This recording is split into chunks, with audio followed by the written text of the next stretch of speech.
Ba-da-ba-ba-ba. Contact your local cable company to get in the circle. Coming up on Mountain News at 5:30, Kentuckians will decide whether or not the Commonwealth becomes a pro-life state during the election. That ability to decide comes after multiple legal challenges. And some communities have lowered the voting age to 16. Are other areas around the country planning to follow suit? And beautiful fall weather stays in place as we head into tomorrow. Then the changes work in. All the details coming up as Mountain News at 5:30 starts now. Dedicated to Southern and Eastern Kentucky, this is WYMT Mountain News at 5:30. Good evening, I'm Steve Hensley. Kentucky voters will have a question on their November ballots dealing with abortion. It follows multiple legal challenges, a U.S. Supreme Court decision, and an issue that's still being debated at the Kentucky State Supreme Court. WYMT's Phil Pendleton has more on a group of lawmakers who claim outside interests are too heavily involved. This is something some Kentucky lawmakers say they anticipated when the U.S. Supreme Court overturned Roe v. Wade. The reason this amendment is so important is because many of us anticipated the federal government turning this issue back to the states. That happened in June, but since then the ACLU and Planned Parenthood have filed suit. It's still held up in the state Supreme Court. Lawmakers passed a bill stating that if voters approve it, wording will be put in the state constitution saying there's no right to an abortion.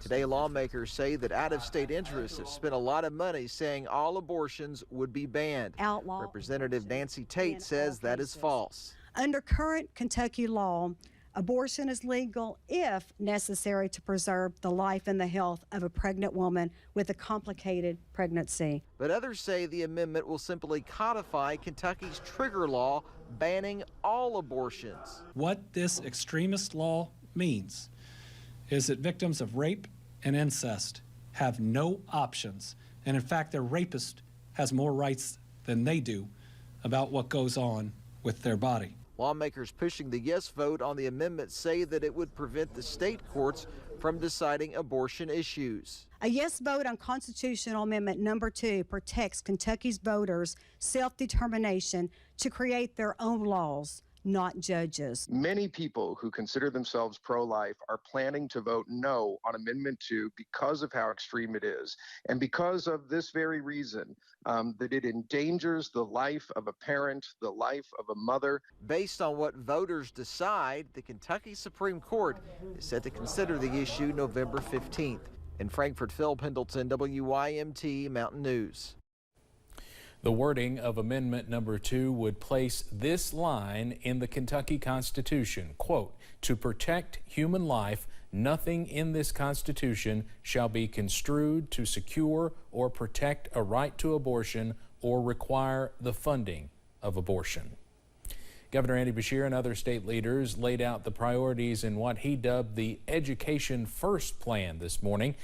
That would have to go before the upcoming General Assembly for approval. Some of the highlights from the plan include a 5% across-the-board salary increase to every teacher, bus driver, cafeteria worker, and school employee statewide, restore funding to textbooks and professional development, and help keep teachers in the classroom with student loan forgiveness. The governor emphasized the pay for Kentucky teachers is too low, and he says the Commonwealth cannot expect to make up for math losses, for example, if it does not have math teachers. Here's what the governor proposed as a solution to obtain more teachers. According to the National Education Association, Kentucky now ranks 44th in the nation for starting salaries, with teachers averaging about $37,373 per year. We need to increase our teacher pay and make sure we pay them what they deserve.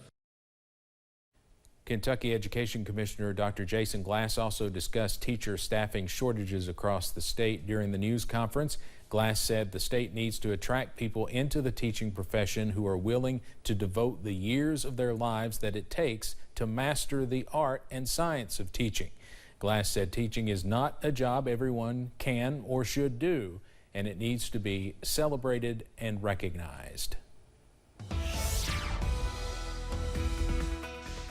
Well, high pressure remains in place throughout the region, and it's led to an absolutely beautiful day as we went through really all day. We continue to see sunshine even this evening. A look outside from our camera along the Mountain Parkway at Slade, 62. Hey, not a bad afternoon for riding out there. A little cool, though. You get up to those speeds because it is a little chilly outside. Sun has already set in downtown Whitesburg over the mountain, and it continues to be rather chilly. Upper 50s and low 60s. Now we're starting to see those numbers drop back into the upper 50s as that sun starts to set. So we'll continue to see those numbers drop eventually into the 40s tonight. Last of the clouds pushed out a couple hours ago or so, and we are all done with that. You got to go up into parts of Indiana before you run into any clouds. So we're in fantastic shape. First Alert weather app as we run through tonight. And open that up, keep it handy because, yeah, we might have a few clouds work in overnight, but for the most part, we're mostly clear and down into the low 40s. Details coming up on when we see an uptick in the temperature and an uptick in the shower chances. That's in a few minutes. Steve? Thank you. A growing number of communities are considering a radical new idea, letting 16-year-olds vote in local elections. CBS's Michael George spoke to one teen who successfully fought for the right to cast a ballot. 17-year-old Andreas Geffert already has a passion for politics, but he wasn't sure how to get involved in his hometown of Chevy Chase, Maryland. And the idea just popped up in my head. What about 16-year-olds voting in local elections? Geffert spoke with his town council, made presentations by Zoom, and successfully got the town charter amended. All in favor? Aye. Why do you think 16-year-olds should be allowed to vote? I think 16-year-olds should be allowed to vote because it will increase voter turnout and civic engagement down the line. A small number of communities nationwide are considering allowing 16 and 17-year-olds to vote in local elections only. 5 towns in Maryland are already doing it. It passed in Berkeley and Oakland, California, though it hasn't been implemented yet. And this November, it's on the ballot in Culver City, California. This is not a partisan issue. Andrew Wilkes runs Vote 16 USA, a nonprofit organizing teens to fight for the right to vote. They're writing letters to their local legislators and mayors. And in many ways, it kind of, they're being the change they want to see in the world. But there is skepticism. Culver City's former mayor wrote an argument against the change, saying, quote, "These are not elections with training wheels, so your children can warm up for the big elections. These are big elections." And some worry teens aren't mature enough to make their own informed choice. A lot of people seem to think that young people will just vote based on how their parents want them to vote. What's been your response to that?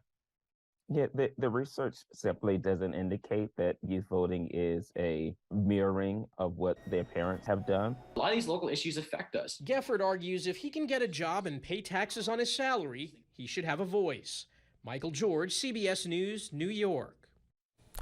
Vote 16 USA is currently pushing for communities in Michigan, Massachusetts, Hawaii, and Washington, D.C. to consider similar measures. Lawyers for former President Donald Trump asked a judge to reject the New York Attorney General's effort to impose restrictions on the Trump Organization as part of a $250 million lawsuit. The attorneys said there is simply no danger or any harm to lenders and insurers. New York Attorney General Letitia James filed a motion seeking to block the Trump Organization from issuing financial statements to financial institutions or other parties. And she asked a judge to stop the real estate company from moving assets without court approval, alleging they mislead lenders and insurers to enrich themselves. Trump has denied any wrongdoing and says the lawsuit was politically motivated. 12 days out from the midterm elections, a record has already been set. More than 100 lawsuits tied to the midterms have already been filed this year. That's the most ever filed before an election. The lawsuits target rules on early voting, voter access, mail-in voting, and more. Most were filed by Republicans. It could indicate more litigation to come after Election Day. And with those midterms less than 2 weeks away now, a familiar question is popping up again. Should Americans trust the polls? Voters and political parties want to know how their favorite candidates are doing, but it's unclear whether we can rely on the same old surveys given the mistakes of past elections. WYMT's Washington News Bureau reporter Josh Roltenberg explores why political experts are torn on the topic. There are reasons for caution. Bill Galston with the Brookings Institution says it's getting trickier to read and interpret polls, especially in presidential election cycles. That was well documented with the support for Donald Trump being underestimated in 2016 and 2020. But what about a non-presidential year, like this one, and a polarizing former president not on the ballot? The answer is nobody knows. Galston believes polling at the state level is too inconsistent to have the average of those polls be a leading indicator. He also agrees having candidates who are staunch Trump supporters may make it tough to gauge their backing too. What you say makes sense on the face of it, but experience has taught me to mistrust even propositions that make sense, because you know what? Politics doesn't always make sense. Eli Yoakley with Morning Consult says the polling agency has been forced to adapt to the changing times and not follow past methods when collecting data. Pollsters have done a lot of work over the last few years to try to work on fixing the challenges with reaching non-college educated voters, trying to reach voters that may not trust some of these institutions like the press to try to get them to talk and answer surveys. I think there's been a lot of ground made up on that over the past couple of months. And Galston thinks it's safer to make big picture judgments about individual races, especially if those races are predicted to be blowouts. He says it's too hard to predict if a candidate's going to win if their lead is within the margin for error. In Washington, I'm Josh Roltenberg. Coming up on Mountain News at 5:30, with inflation hitting its highest rate in decades, saving money is top of mind. We have one expert's simple trick to cutting costs.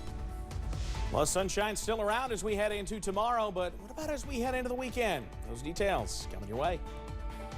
WYMT News app offers alerts on breaking stories as they happen, customized to the categories you choose. The